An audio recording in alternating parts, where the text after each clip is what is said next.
4-5 ఉన్నాయి. పైపెచ్చు ఇంకెట్లా అనుకున్నావు? ఎవరు పెట్టమన్నారా అంటే ఎలవద్దలో పెట్టమన్నాడు.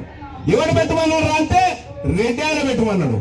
ఈ ఎస్సీ ఎస్టీ చట్టాన్ని రెడ్లు వెలమలు వాడుకుంటా ఉన్నారు బీసీలను అనగదొక్కడానికి. మరి ఆ రోజున్నటువంటి ఈ రోజున్నటువంటి ఎస్సీ ఎస్టీ నాయకులు చెప్పాలి కదా, మన బీసీల మీద మనం ఎట్లా పెడతాంరా, మనతోని వాళ్ళు పెట్టిస్తా ఉన్నారు కదరా, దీన్ని అడ్డుకోవాలి కదరా అని మనం కొట్లాడాలి కదా.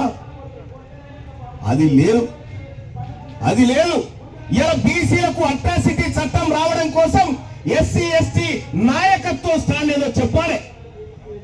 మీ స్టాండ్ ఏదో చెప్పండి. ఫస్ట్ రెడ్ల సంగతి తర్వాత చూసుకుంటాం. మీ స్టాండ్ ఏదో చెప్పండి. బీసీలకు అట్రాసిటీ చట్టం రావడం కోసం మీ స్టాండ్ ఏంది?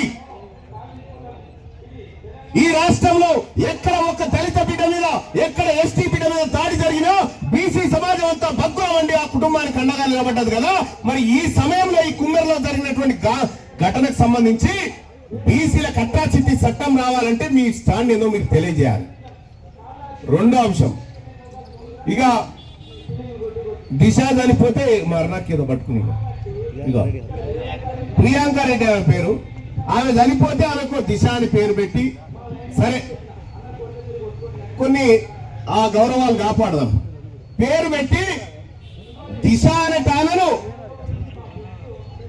కొంతమంది చేర్చి చంపిరనేటువంటి ఉద్దేశంతో ఇన్స్టాంట్ జస్టిస్, మన దోమల బ్యాట్ కనుక దోమలు కొట్టగానే తక్కువ అని సరిపోదు, ఇన్స్టాంట్ జస్టిస్ వాళ్ళని తీసుకుపోయి అర్ధరాత్రి పూట ఎన్కౌంటర్ చేసి చంపారు.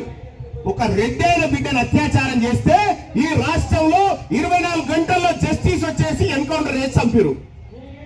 మరి మా చాకలోల బిడ్డను రెడ్లంతా కాళ్ళతో తొక్కి చంపితే ఈ దొంగ నా కొడుకులను ఎన్కౌంటర్ చేయకుండా ఎందుకు చేస్తా ఉన్నది గవర్నమెంట్ అని నేను అడుగుతా ఉన్నా. రేవంత్ రెడ్డి గారు, నాకు తెలుసు ఈ దొంగల ముఠాకు నాయకుని నువ్వే అని. ఈ దొంగల ముఠాకు నాయకుని నువ్వే. నీ ముఠా సంగతి చెప్తా. 2028లో అసెంబ్లీ గేటు కూడా రాకనే మేము గుర్తుపెట్టుకోవాలి. అసెంబ్లీ గేటు కూడా రాకనియా.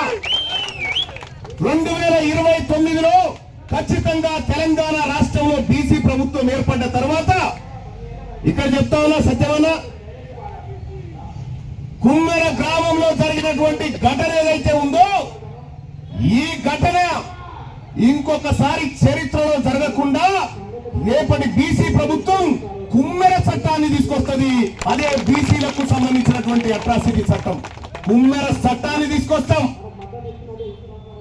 ఇక ఇప్పటికే చాలా మంది రెడ్లకు చాలా పరిశ్రమ అయిపోయింది. అమ్మ ఎట్లరా ఇంతమంది బీసీలు ఒకటే అయిపోయారా, ఈ యాడికి పోయినా బీసీలంతా ఒకటే అయిపోయారా, ఏం చేద్దాంరా ఇప్పుడు, ఎట్లా చేద్దాం, ఏం కథ, అధికారం పోయేటట్టుంది, ఏం చేద్దాం. ఒక ఆయన నాకు ఫోన్ చేసాడు, ఏ వాళ్ళ అవలగాడు అట్లా చేయాల్సింది కాదన్నా, మేమైతే మంచోళ్ళమన్నా.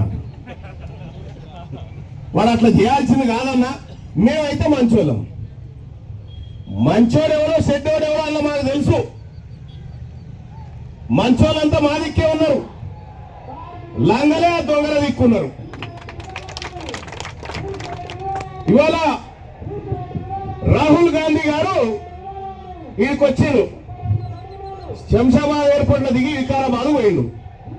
ఇక మా టిఆర్ఎస్ నాయకుడు ఉన్నాడు రాజుగౌడ్, ఎటు ఆయన టిఆర్బిఎస్ నాయకుడు ఉన్నాడు. ఆయన పోలీసు వాళ్ళు అరెస్ట్ చేసుకపోయి ఇప్పుడు అమర్పేట పోలీస్ స్టేషన్ లో వెళ్తే నేనే తిట్టి నేను రావన్నా ఇడిచి పెడతామంటే మళ్ళీ ఇడిచి పెట్టి ఇక్కడికి వచ్చాడు. అయితే నేను రాహుల్ గాంధీ గారిని అడుగుతా ఉన్నా, ఒక రెడ్డి అయిన బిడ్డ సేమ్ ఇది ఇట్లాంటి ఘటనలోనే సరిపోతే నువ్వు ఇవాళ వాళ్ళ ఇంటికి పోకపోదువా? పోకపోతుండేనా రాహుల్ గాంధీ?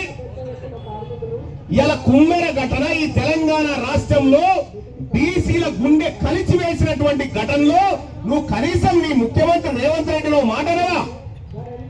గుర్తుండరా కదా రేవంత్ రెడ్డి? సామాజిక న్యాయం చెప్తా ఉన్నాం, పోయి పరామర్శించుకో సన్నాసి అని చెప్పాలి కదా.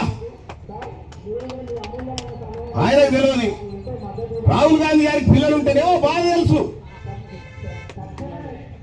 ఆయన పిల్లలు లేరు. ఇల్లే కాలేదంటే అదే అర్థం. ఆయనకేం తెలుస్తుంది మనోళ్ళ బాధ? మనోళ్ళ బాధ ఒక కడుపు కన్నపేవు కోస ఆయనకి ఎట్లా తెలుస్తుంది? ఇవాళ నేను అడుగుతా ఉన్నా రాహుల్ గాంధీ గారిని, ఇదేనా నీ తెలంగాణ రాష్ట్రం అని కాంగ్రెస్ పార్టీ ప్రభుత్వం చేస్తున్న పరిపాలనకి ఇదేనా, ఇట్లే ఉంటుందా అని నేను అడుగుతా ఉన్నా.